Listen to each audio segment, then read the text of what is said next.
这个衣不遮体的囚犯已经3天没吃饭，望着淤泥中的脏水，他忍不住伸出舌头去舔，可老囚犯们就连这样的水也不愿施舍给他。这是贝里克来到索纳监狱的第3天，不仅滴水未进，颗米未沾，身上的衣服鞋子也都被其他囚犯抢光了。一个好心的地中海大叔将他扶了起来。他们是这里最低等身份的囚犯，而乞丐是没有获得分配食物和饮用水的权利的。下午时分，贝里克发现地中海脚上突然多了一双鞋子。地中海默不作声，只是看了看不远处的一具尸体。贝里克也想扒掉尸体身上的衣服，可这时监狱的2把手黑哥让2人去打扫厕所，说是劳动结束后可以获得食物。Hell no. Absolutely not. One more word from you, and I will drown you in here. You understand? 黑哥扔给他们一个臭烘烘的拖把，命令打扫完成后将垃圾拿去下水道焚烧掉。可结束后，分配食物的人却只给他们一根啃光的骨头。地中海再也受不了这般非人的待遇。他望了望一间牢房里略有松动的防盗窗，鬼鬼祟祟地爬上去，用力的拉拽，终于将防盗窗扯了下来。地中海跳下了3米高的围墙，拖着摔折的伤腿，不顾一切地向外闯去。贝里克发现后，大声地喊：“可一切已经来不及了。”麦克也看到了这一幕，在这座地狱般的索纳监狱，犯人就如同蝼蚁，根本没有人在意他们的死活。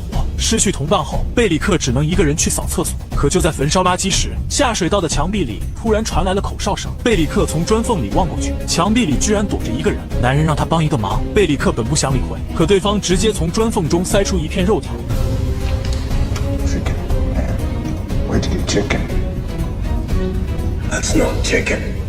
虽然吃出来是老鼠肉，但对现在的贝里克来说，这可谓是美味佳肴。男人说，想要得到更多肉的话，就将这2张纸条分别塞到今天要决斗的2人口袋里。而要决斗的人，正是男主麦克和一个300斤的肌肉男。就在昨天，监狱的黑老大因为嫉妒麦克长得帅，只是肌肉男说麦克偷了他的东西，并向麦克扔出了鸡爪。这是索纳监狱独有的一种仪式。如果双方发生争执，解决矛盾的唯一方式就是1对1徒手决斗，直到一方被打死才算结束。而鸡爪则是发起挑战的信物。此时，监狱里围观群众的暴力情绪已经达到了顶峰。麦克摆弄着手中的鸡爪，他怎么也不会想到自己会因为这样一件东西赌上性命。更讽刺的是，唯一愿意帮助他的人，居然还是在监狱外一直追杀他的马洪。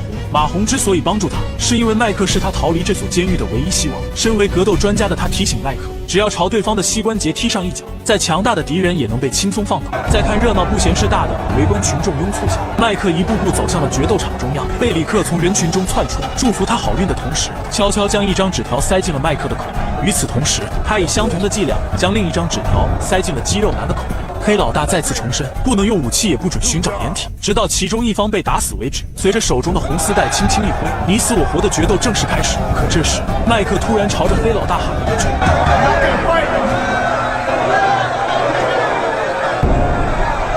趁着肌肉男分神之际，麦克猛然出击，一脚踹在了对方膝关节上，紧接着一记组合拳，直接将肌肉男放倒。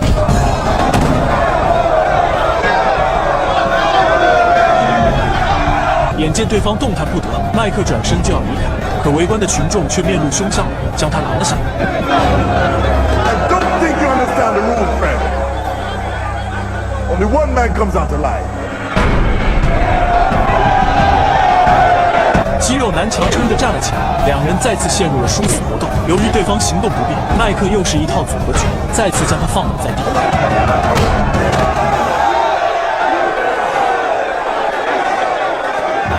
这时，人群中不知是谁扔给肌肉男一把小刀，趁着麦克心软打算离开，肌肉男捡起小刀就朝麦克扎了过去。危急时刻，马洪突然出手，一招擒拿手外加锁喉功，直接将作弊的肌肉男干净利落的解决掉。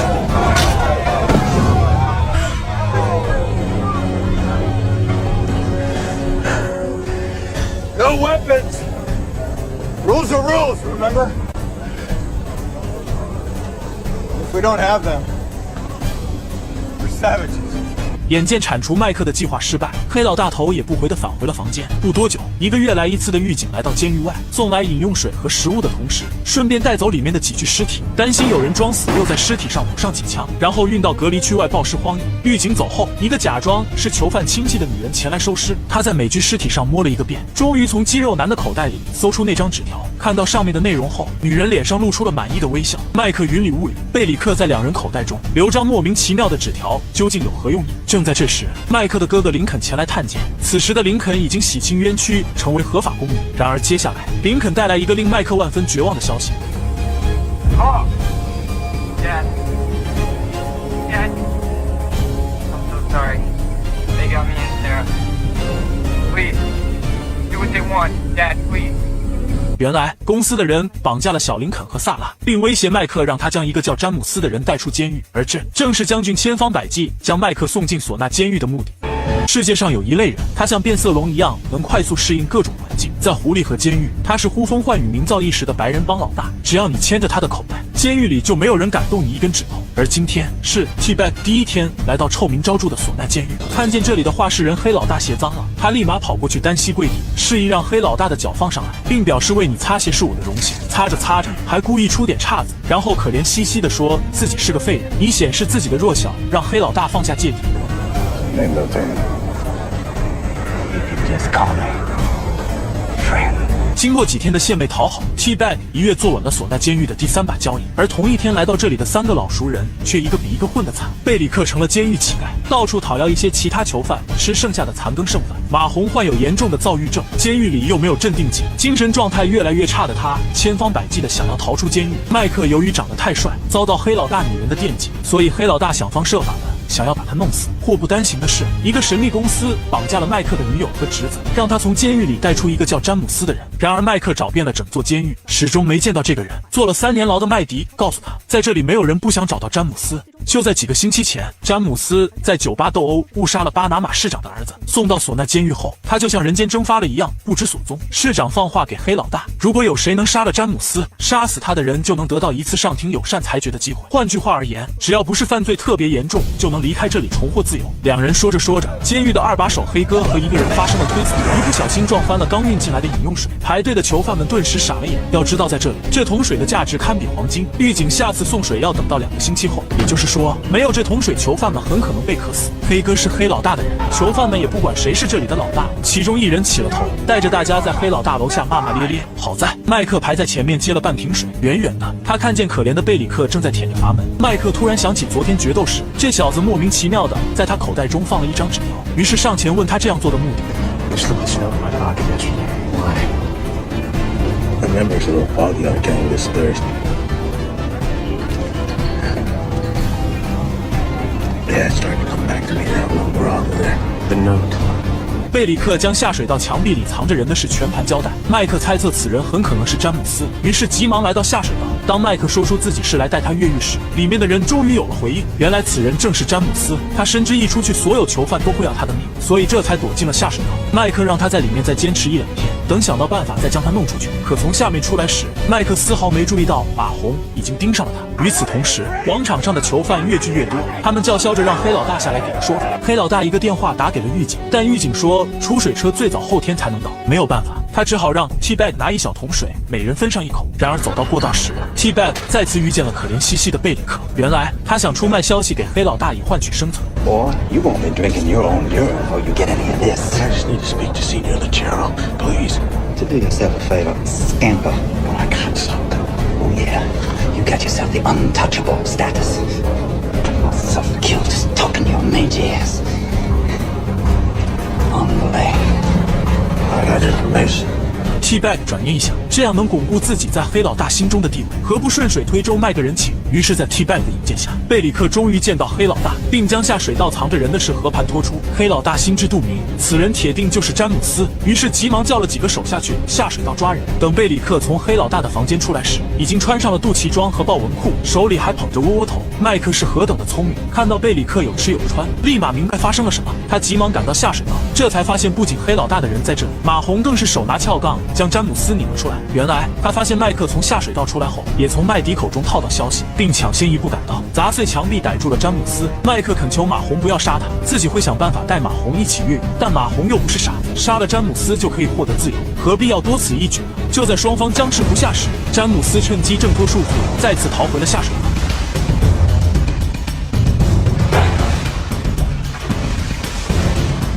麦克深知这么小的地方抓到詹姆斯是迟早的事，而耗在这里也挽回不了大局，于是急忙来到黑老大的房间，想要和黑老大做笔交易。麦克说：“我帮你解决饮用水的问题，你将詹姆斯交给我。”黑老大轻蔑一笑，他要问问麦克的老熟人，这个人值不值得相信。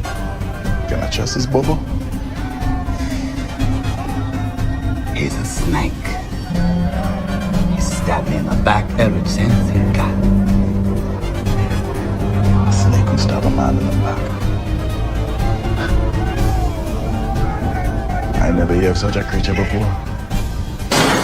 此时外面的暴动越演越烈，麦克还想争取机会，却被黑老大厉声赶了出去。眼下或许只有先斩后奏，弄到饮用水，才是救詹姆斯的唯一办法。这个男人将内裤撕成布条分段打结，然后将其浸入了一桶烈酒之中，再找来一些废旧的塑料袋，将烈酒全部倒了进去，最后用打好结的布条牢牢捆紧袋口，形成一个完全封闭的空间。就这样，一个简易的深水炸弹就制作完成。麦克将其隐蔽好，带出了牢房。40多度的高温下，因断水发生暴乱的囚犯们愤怒值攀升到了顶峰。 有的人甚至将舌头伸进了干涸的阀门里。如果想不出解决问题办法的话，不仅黑老大的地位不保，甚至还有可能闹出人命。事不宜迟，麦克急忙来到下水道，他摸了摸上方堵塞的供水系统管壁，有水的地方必定有露珠，这样就能清晰地判断出堵塞的位置。确定大概位置后，麦克打开了供水管道的检修口，将塑料袋沿着管壁慢慢放了下去，正好堵住了整个管道。最后划开一根火柴，点燃布条，火焰顺着沾满酒精的布条迅速向下蔓延。 随着一声巨响，一直被堵住的水管终于被炸开，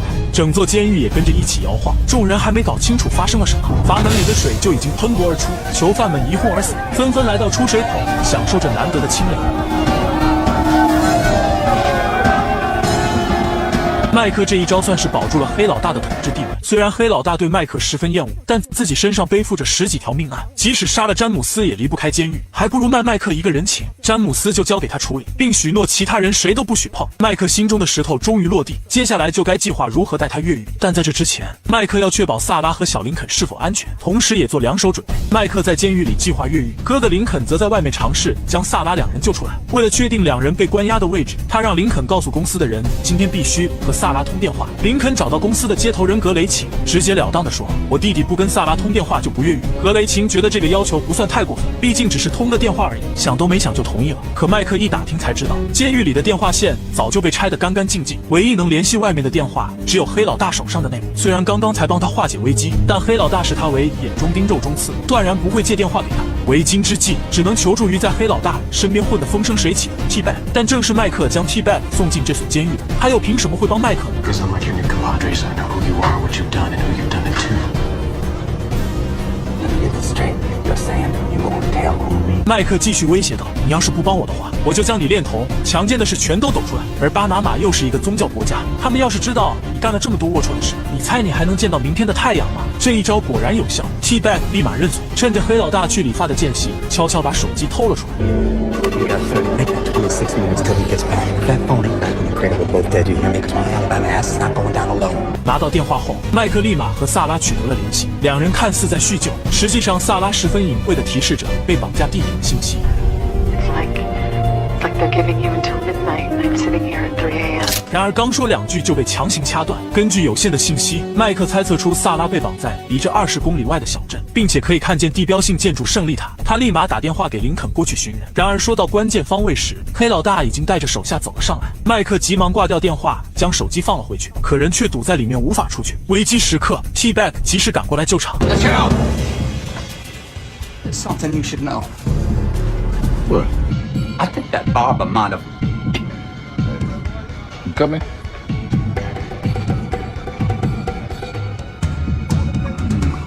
No. No, my mistake. I did. No, in fact, that there might just be the best shave I've ever seen. What? You look like you need one today. How might you do that? You can't be walking around looking all boo-too. 黑老大被 T-Bag 逗得心花怒放，看着他那谄媚的嘴脸，二把手黑哥恨不得上去给他2巴掌。另一边，林肯已经来到了胜利塔下面，可由于没有听清具体方位，林肯蹲在地上焦头烂额。而这一幕正好被房间里的萨拉看见，他脱掉鞋子，一抬脚将鞋子扔出了窗外。Sir. 林肯急忙追过去，正好撞见被挟持的儿子。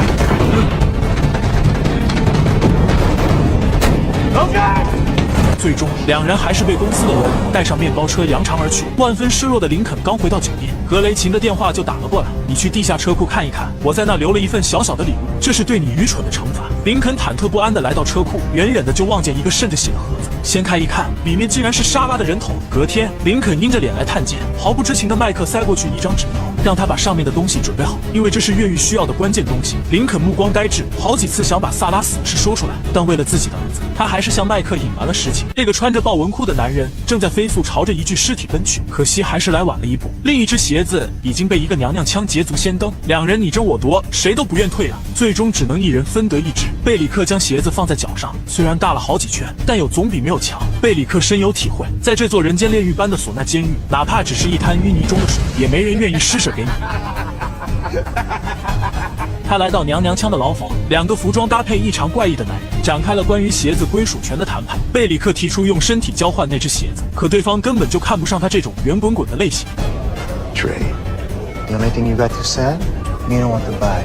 I like them in a little more, how you say, not fat. Fat? This is all muscle, and I'd prove it to you. I didn't think you'd take things south of the border. 眼见娘娘腔拿出剃头用的刀片，贝里克立马认罪。可这只是一个误会，原来娘娘腔是一名理发师，根本无意伤害他。眼见黑老大进来理发，贝里克识趣的急忙低头离开。等托尼忙完后，他贼心不死的再次前进托尼的房间，终于翻到了那只鞋子。可就在穿到脚上时，他偷听到麦克和马红在图谋着什么，言语中似乎隐晦的提到越狱的事。俗话说饱暖思淫欲，贝里克的目光已经不再局限于吃穿上，他立马找到麦克并威胁道：“别以为我不知道你们在谋划着什么，如果你们越狱不带上我，我就去告发你们。”可越狱祖师爷麦克又是何等人物？接下来他只是略施小计，就成功拔掉了这根肉中刺，而且还丝毫没影响到自己的越狱大计。下午时分，黑老大正在悠闲地吹着电风扇看着世界杯，可突然监狱莫名其妙的停电了，他急忙叫来一帮小弟去查看线路。然而小弟们打架倒是可以，这种沾点技术含量的事只能干瞪眼了。黑老大焦头烂额，他猛然想起 T-Bag 曾经说过麦克是建筑工程师，于是火急火燎地下楼去找他。唢呐监狱的粮食供应全靠这部手机和外界联络，如果手机充不了电，所有囚犯们都可能被饿死。但麦克也十分为难，因为电线埋在地下，沿着监狱的外墙排布，如果要修复电路，必须挖开土层。而上次他分明看到一个囚犯刚接近外墙30码以内就被狱警乱枪射杀。麦克不想因此丢掉性命，但黑老大让他放心，这件事他会和狱警协商好。麦克趁热打铁，作为回报，我想要这间采光好的房间。 What? It's the first one to get sunlight in the morning. You get me that cell, I'll get you electricity. 黑老大满口答应，然而他不知道的是，正是麦克制造了电线短路的假象。他从麦迪那里借来一个绝缘的十字挂饰，卡在了空气断路器中间，目的正是等着黑老大来找自己，这样就能顺理成章地提出换牢房的请求。而这个房间视野辽阔，能清楚地观察哨塔以及周围的动静，所以这里是最佳的越狱地。很快，在黑老大的沟通下，麦克等人被允许在狱警的监督下挖坑修线。然而还没走出监狱门，贝里克就屁颠屁颠地跟了过来，并毛遂自荐自己也要跟着一起去挖坑。 You're doing something here, Schofield. All right, I am. I'm fixing the electricity. You wanted to help Big? Did. 此时的贝里克还不知道，前方正有一个大坑正等着他。在一堆持枪狱警的看管下，几名犯人沿着围墙挖开了电缆。麦克打开接线盒，悄悄在电箱里埋入了一个小东西，然后用土盖上。贝里克瞥见后，默不作声的借机离开。只几分钟的时间，就跑到了黑老大的房间举报麦克。他猜不透麦克的想法，自知无法加入越狱团队，还不如用这个消息换取一些实际的利益。贝里克告诉黑老大，麦克在地下埋了东西，虽然不知道是干什么用的，但他一定是在为越狱做准备。当他一五一十地阐述了麦克第一季的天秀操作后，黑老大震惊不已，他立马将麦克拖到门外，让他刨开土，看到底有没有动手脚。 Open it.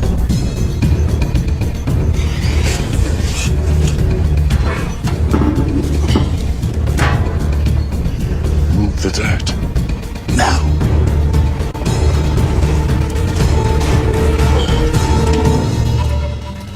It's duct tape to fix the frayed wires. That's why the power was so inconsistent.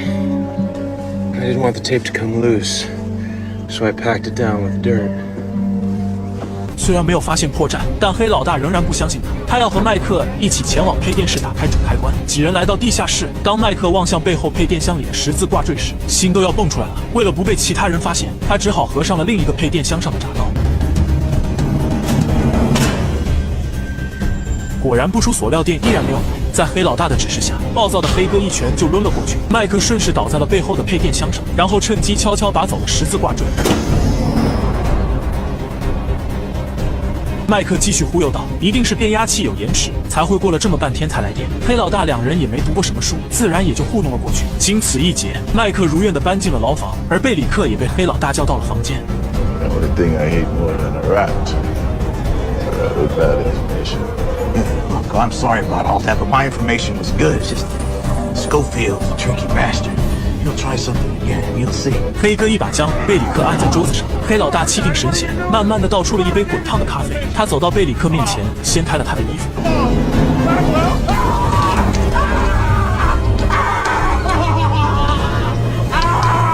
麦克摸了摸牢房里的一根晾衣绳，继而来到窗前。他看见一名清洁工正在挖着土坑，旁边还有一具快要腐臭的尸体。清洁工拿起一旁的药桶，开始往尸体上喷洒一种药剂，而旁边的铁丝网上还赫然写着“有高压电，请勿靠近”。善于从微小事物中找到破绽的麦克似乎想到了什么。从这一刻开始，越狱 2.0 计划正式开始启动。在这座人间炼狱般的索纳监狱，每天基本上都会有囚犯因饥饿或者决斗死去，狱警每隔一段时间都会将尸体带出监狱。为了防止有人装死，他们甚至会在尸体上再补上几枪，然后随意丢弃在隔离区外。长此以往，就滋生了一个工资相对可观的外包职业——掘墓人。掘墓人会把一种叫凯斯利福的化学药剂喷洒在尸体上，以消除尸体发腐散发的恶臭。而这种化学药剂一旦加热到一定温度，就能腐蚀钢铁。这也给麦克的越狱计划带来可乘之机。但在这之前，他们必须先搞定掘墓人，以保证他在工作时不经意间喷点药剂在铁丝网上。麦克找到前来探监的哥哥林肯，让他在监狱外收买这个掘墓人。麦克之所以越狱，是因为一个神秘公司绑架了他的女友萨拉以及侄子小林肯，目的则是让麦克从监狱里带出一个叫詹姆斯的人。然而林肯却不知如何是好，因为就在昨晚，公司的人已经将萨拉杀死，但为了救出儿子，不至于让越狱计划流产，林肯不得不向弟弟隐瞒了实情。至于公司为什么千方百计的要把詹姆斯弄出去，詹姆斯是这样解释的：他说自己是一名水手，经常会带人在海上观光旅游。1年前，他接待了一名海洋学家，但从那以后，不断有政府的官员让詹姆斯带他们去海洋学家去过的海域。詹姆斯怕惹祸上身，所以躲到了巴拿马，直到误杀了市长的儿子，这才进入这所监狱。而通过尸体传出去的讯息，正是要女友索菲亚去取一本鸟类书籍。这本鸟类书籍实际上是一本只有他能看懂的航海日志。如果想要回到海洋学家到过的地方，就需要这本书的帮助。但麦克对这些丝毫不感兴趣，那是你和公司之间的事，我只需要将你带出监狱，出去之后就再也不想和你们有任何瓜葛。而在监狱外，詹姆斯的女友索菲亚也从男友口中得知越狱的事。既然大家目标一致，就加入了林肯帮忙打下手。刚好林肯也缺少一个本地翻译，所以答应了他和自己同行去收买掘墓人。然而找到掘墓人后，没想到对方竟然狮子大开口，要15000美金。好在不是自己出钱，林肯一个电话打给了公司的联络人格雷奇。可等两人带着钱过去时，对方竟然坐地起价，还想要更多的钱。林肯忍无可忍，一把将这个贪得无厌的家伙按在车子上。格雷奇让林肯住手，一切交给自己处理就好。接着就开始在包里取东西。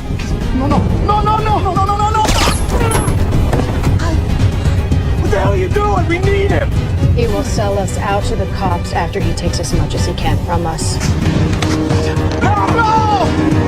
杀死掘墓人，也就宣告着越狱计划的破产。但好在林肯再次探监时告诉麦克，我们通过其他渠道塞了点钱，安排了一个100%信任的人顶上。麦克起初还有点疑惑，他赶紧出来看这个新的掘墓人到底是谁。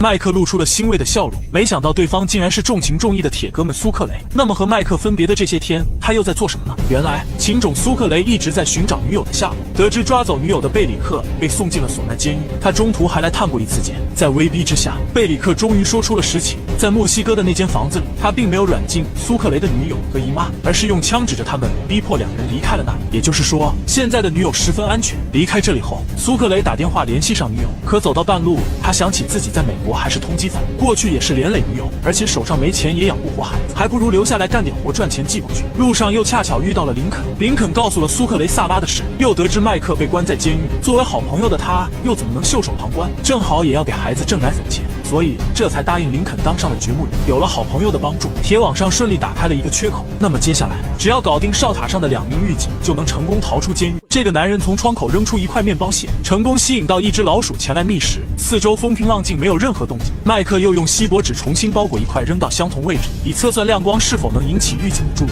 然而下一秒，铁网外就陡然亮起了巡逻车的前灯。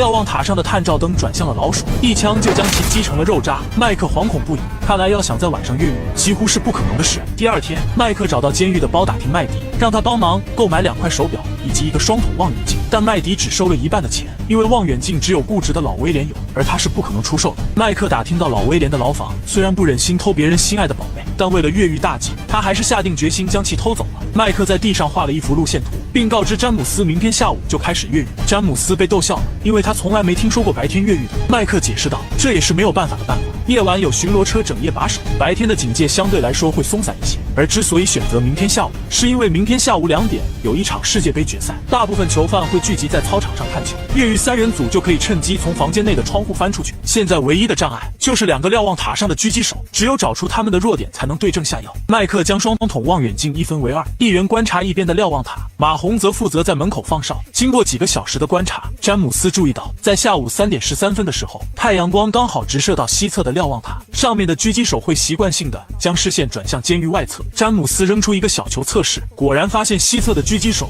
注意不到铁网内的状况。而这个时间持续了6分钟左右。北侧的狙击手人称胡狱警，是一个不折不扣的体育迷，当然不可能错过世界杯的任何赛事。麦克注意到，一旦信号不好，胡狱警就会倒向天线，暂时也不会注意到这边的情况。也就是说，只要让2名狱警摸鱼的时间重叠，就能趁这个间隙溜到被腐蚀的铁丝网洞口逃出监狱。但如何能精准地控制2人的行为动作？麦克想到一个办法，他再次偷来一个微波炉，将其改造成电磁脉冲发射器，用来干扰电子设备的信号。詹姆斯不得不佩服公司挑人的眼光，眼前这个人果然是万中无一的越狱奇才。他将发射器的电源插上，果然不出所料，胡狱警开始焦头烂额地倒腾起天线来。可就在这时，牢房门口突然有人经过，麦克晃了一下神，望远镜反射的太阳光不小心照到哨塔上。等他再次拿起望远镜望过去时，胡狱警已经端起枪对准了他。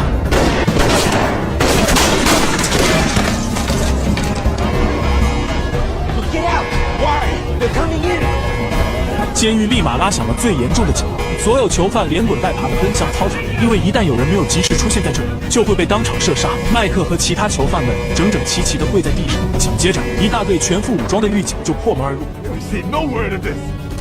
A rifle scope was seen from the tower. Capitan Hurtado saw it with his own eyes. It's impossible. There is a gun in your prison, and it was pointing at one of my men. We are going to find it.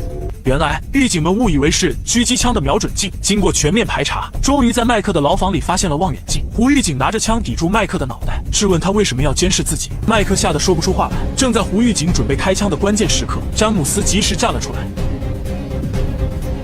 Why were you watching him? I wasn't. I was watching birds.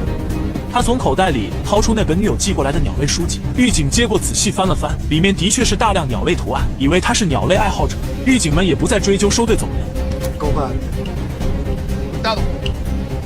Ya, déjalo. 成功躲过一劫后，麦克火急火燎地朝牢房冲去，可这才发现门已经被狱警牢牢锁死。麦克想死的心都有。这间牢房不仅是越狱的出口，并且电磁脉冲的微波炉也还在里面，这也就宣告着精心设计几天的越狱计划再次流产。但好在一个随风飘进监狱的纸杯再次让越狱团队看到了曙光。狱警缓缓拉开监狱的大门，在送来新囚犯的同时，丝毫没注意到一只废旧的纸杯也随风吹进了监狱，而正是这只废纸杯将为越狱3人组带来新的曙光。经过观察发现，每天中午胡狱警都会喝这个牌子的咖啡，也就是说，只要查出他在哪里买的咖啡，就能找到机会下药将其迷晕，然后趁此契机溜到被腐蚀的铁丝网洞口逃出这所监狱。隔天上午，麦克将废纸杯交给了前来探监的哥哥林肯，让他在附近查一查这种咖啡的位置，并赶在下午3点前下药。毕竟他们的越狱时间定在今天下午3点13分。紧接着又问起了女友萨拉和侄子的消息，怎么最近一直都没收到他们的照片？林肯眼神闪躲，支支吾吾故意扯开话题，但麦克还是觉察到不对劲，他撂下一句狠话：如果在越狱前1个小时还没见到2人活着的照片的话，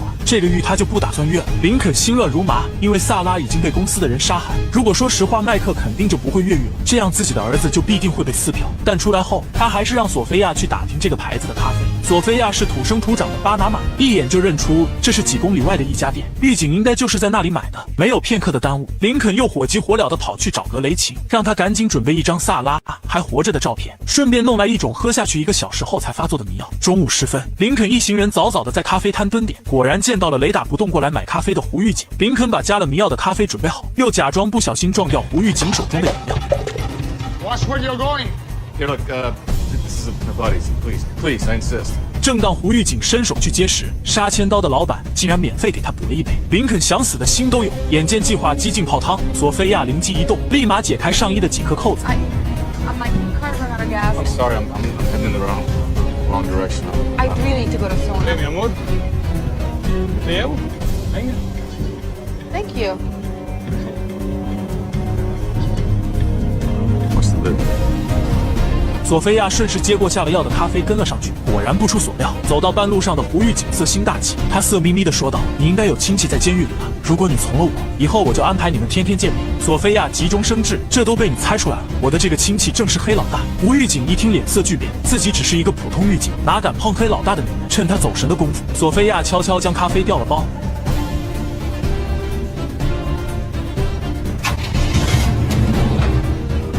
此时距离越狱仅剩1个小时的时间，林肯立马找到格雷琴要照片，可拆开一看，顿时傻眼了。这张照片竟然和上次的一模一样，还是从报纸上剪下来的。你是把我弟弟当弱智吗？ Hey, Michael, here's the pictures. He's gonna want to see this close up. I'm done doing favors for you. Get out. I'll see you in an hour. 林肯彻底无语了，万般无奈之下，只得向麦克坦白萨拉已经死亡的真相。She's dead, Michael.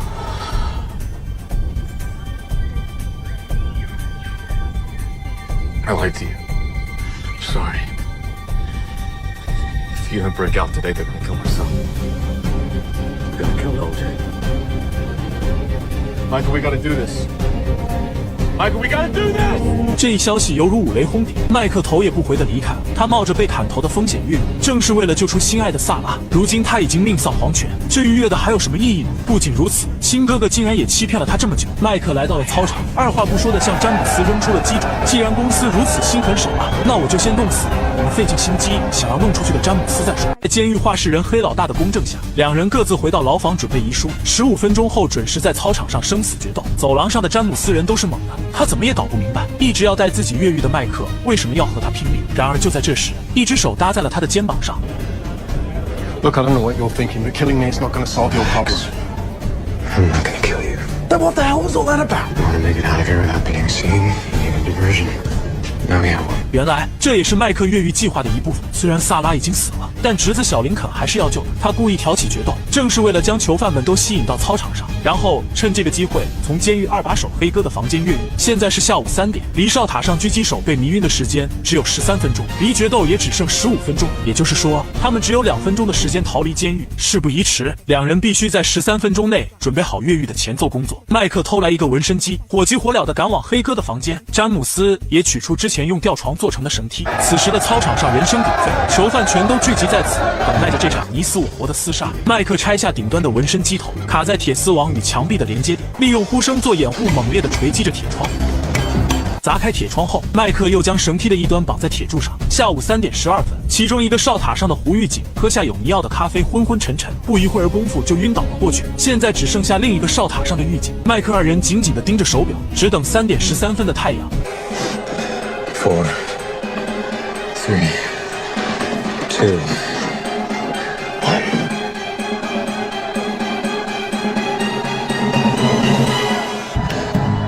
The glare. Where's the glare? 可谁又能想到，今天的阳光来得比平时稍晚一些。另一个狱警迟迟没有挪动位置，正在两人焦头烂额之时，终于一阵刺眼的阳光反射而来，狱警总算将头偏向了监狱外，两人立马下调防盗窗准备行动。然而就在这时，走廊上突然传来急促的脚步声，原来是黑哥进来拿东西，两人吓得急忙躲进床底，大气都不敢喘。黑哥摸了摸桌上的时限，虽然感觉到哪里不对劲，但着急看决斗也就没有太在意。等黑哥走后，两人急忙放下绳梯开始行动。为了保证詹姆斯的安全，麦克率先爬下绳梯，可谁知刚刚落地，一大片云就缓缓飘了过来，眼见就要遮住太阳。麦克急忙让詹姆斯赶紧爬回去。Go back. Go back.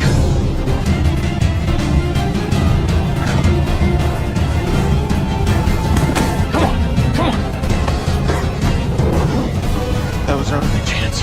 在狱警并没有发现，但这也宣告着越狱计划的泡汤。麦克想死的心都有，但眼下必须赶紧将绳梯拉上来。正在詹姆斯解绳扣的时候，黑老大这边也觉察到不对劲，我们观众的嗓子都喊哑了，你们两个主角却迟迟不登场，不会是掉茅坑去了吧？于是急忙叫手下去房间找，听到呼喊他们的声音，詹姆斯只能仓促地将绳梯搁在窗台上。然而还没跑2步，2个苦命人就被拖出去决斗。路过黑老大时，麦克想要取消决斗，声称我们之间只是小小的误会，刚刚已经和好了。但观众的情绪已经被调动起来，想要取消决斗，岂不是痴人说梦？ This world must be settled. Let's go. 两人骑虎难下，只能任由囚犯们将他们推到决斗场的中央。他们呆呆地望着对方，哭笑不得。眼见两人迟迟不动手，周围的人开始朝他们扔石头。詹姆斯为了活命，抢先对麦克下死手。 Sorry, mate. If anyone wants to get him now.